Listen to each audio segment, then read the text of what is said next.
Magandang araw mga ka-friendly music cycle. No, magandang araw at shout out sa ating President and CEO sa ating friendly music cycle, ang doktora ng masa, Doktora Mikmik Kalida, at ang ating butihing mother ng ating doktora, si Madam Pura Kalida.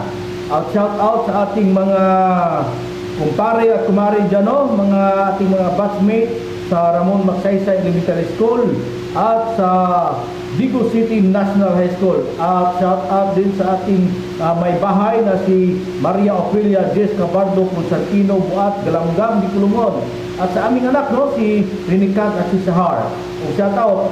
Sa araw na ito, pag-uusapan natin ngayon ang mga sahod ng ating mga volleyball players ng mga babae dito sa bansang Pilipinas. No, ang volleyball players natin ay may iba't ibang rate, no? Depende yan sa performance nila. Mayroong bumababa, mayroong tumataas, no? Sa video ito at tirong pag-usapan ang 2024 na mga high speed na mga volleyball player dito sa bansang Pilipinas sa taong 2024. So, pag-usapan natin ang top 10 na high speed na volleyball players sa Pilipinas sa 2024. Pero bago natin simulan, ay huwag mo munang kalimutan ang mag-subscribe para sa updated ka sa aming volleyball balita sa top 10. No? Walang iba, si Rizal Ann Dakis, ang Queen Tamaraw ng FEU. Si Rizal Ann Dakis ay 36 years old na at naging parte siya ng Petron Blaze Spikers noong 2016 at lumipat sa RC Cola at Army noong 2016. 7 years din siya namang nagtagal sa HD Spikers mula sa 2017 hanggang 2023. At sa darating na PBL Conference ay magbabalik at maglalaro siya sa panibago niyang team, which is ang Pancras Boxes. Si Rizal Ann Dakis ay may 100,000 salary per month na may suma total na 1.2 million pesos. Sa ang ating top 9, si Kat Tolentino. Si Kat Tolentino ay isang Filipino-Canadian at siya ngayon ay 27 years old na. Nagsimula siyang maglaro sa Ateneo noong UAAP days niya at ngayon naman ay sa Tsukumucho Flying Titans at opposite hitter. Si Kat Tolentino ay sumasahod ng tumataginting na 125,000 pesos per month na may suma total na 1.5 million pesos kada taon.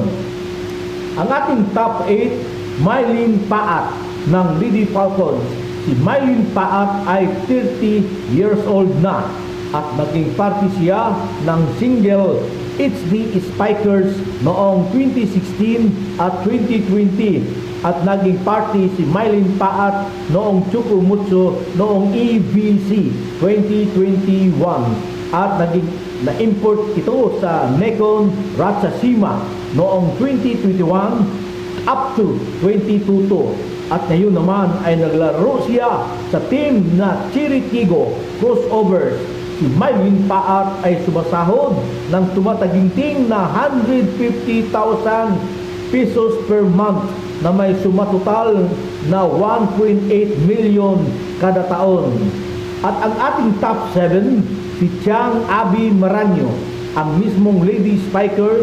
Si Chang Abby Maranyo, 31 years old na ngayon at naging parte siya ng mga teams na Asia Line Spikers noong 2014, Petron Blaze Spikers noong 2015. 7 years naman tinagal niya sa Team F2 Logistics mula 2016 hanggang 2023 at ngayon naman ay naglalaro siya sa Cherry Tigo Crossovers. Si Chang Abby ay sumasahod ng 200,000 pesos per month na may suma total na 2.4 million kada taon. Let's go to the top 6. Dindin Santiago Manabat, ang tinatawag the Big D sa NU Lady Bulldogs. Si Dindin Manabat ay 31 years old na sumali sa mga teams na SmartNet Spikers noong 2013, Petron Blaze Spikers noong 2014 to 2015, Photon Tornadoes noong 2016 to 2018 at nagiging import naman ito sa Turay Arrows sa Japan noong 2018 up to 2019. Sa Chiritigo Crossovers from 2020 to 2022, Akari Chargers sa 2023 to 2024 at naglalaro siya sa Chukwumutsu Flying Titans. Si Dindi Santiago Manabat ay sumasahod ng 250,000 pesos per month na may sumatotal na 3 million pesos per year. So, ang ating top 5, si Dina Wong na may kilala sa bansag na Bus D.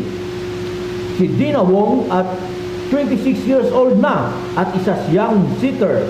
Naging party siya sa Ateneo Lady Blue Eagles sa UAAP noong 2016 at sa Ateneo Motorrate naman noong 2018 up to 2021. Naman ay napunta siya sa Chukwumutsu Flying Titans. Until now, si Dina Wong ay sumasahod ng 300,000 per month na may sumatotal na 3.6 million kada taon. Ang ating top 4, Alyssa Valdez, phenomenal ng Pilipinas. Si Alyssa Valdez at sikat na volleyball player sa Pilipinas. At ngayon ay 31 years old na. Siya ay naging parte naman sa teams na Smart Maynila noong 2013, PLDT noong 2015, Bali Pure noong 2016, at Bureau of Customs noong 2016. Nag-import naman si Pinong sa Thailand sa 3BB Nokornot sa taong 2016. After naman ng Thailand ay kinuha siya sa attack line sa bansang Taiwan noong 2017. At ngayon ang present niya ay Kremlin Coal Smashers team. Si Pinong Alyssa Valdez ay sumasahod ng 350,000 per month na may sumatotal na 4.2 million pesos kada taon. Ang ating top 3, walang iba si Jima Galanza, ang tinatawag na Garna ng Kremlin Smashers. Si Jima Galanza na sikat ng mga volleyball players sa Pilipinas at naging part siya sa Lawag Spikers Smashers noong taong 2016 at 2027 nga nagpunta siya sa Kremlin Coal Smashers. Si Jima Galanza sumasahod ng 400,000 per month na may sumatotal na 4.8 million. Ang ating top 2, si Iya Lowry. Si Iya Lowry ay 25 years old na pa lamang at siya naging party ng Photon Tornadoes noong 2016 at ngayon ay naglalaro siya sa present team niya na Chiritigo Crossovers. Si Iya Lowry ay may 1 million signing bonus at sumasahod pa nga ito ng 200,000 per month na may sumatotal na 2.4 million kada taon. At top 1, walang iba kundi si Faith Nisperos ay nagsimula sa Ateneo Blue Eagles at siya ngayon ay 24 years old na. Naging pwede siya sa Bali Pure noong 2018. Ngayon ay naglaro siya sa Akari Power Charger. Si Faith Nisperos mayroong 1 million signing bonus at sumasahod ng 500,000 per month na may sumatotal na 6 million pesos kada taon. Si Faith Nisperos ang may pinamalaking offer ngayong 2024.